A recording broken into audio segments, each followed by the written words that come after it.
If you connect a charged capacitor across an inductor, you will see a beautiful energy exchange take place between the two elements.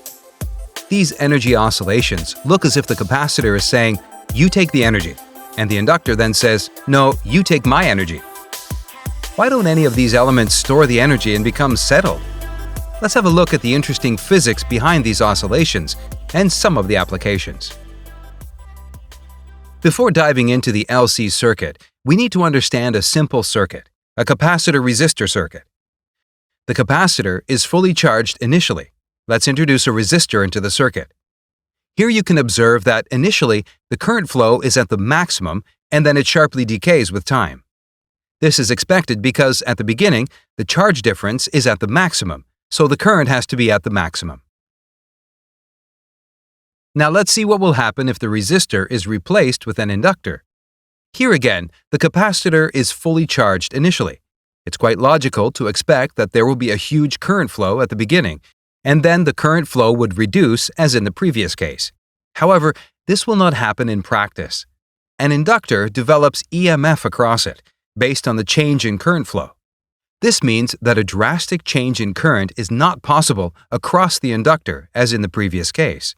Now the current flow starts from zero and increases to the maximum, and then comes back to zero again. In an inductor-capacitor circuit, the current flow variation has to be gradual, and here we can see that the current flow in the LC circuit is shaped like a sine curve. Let's look at the electron flow animation once again. The current in the circuit starts from zero and gradually achieves the maximum value. In the next 1/4 of a time period, the current from the capacitor starts to decrease, resulting in another change in current. At the end of the capacitor discharge, if you check the EMF across the inductor, it will have the opposite polarity to the initial EMF. This reverse EMF charges the capacitor with the opposite polarity.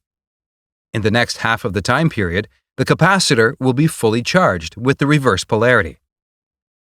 This also means that the current flow will be in the reverse direction for the next half.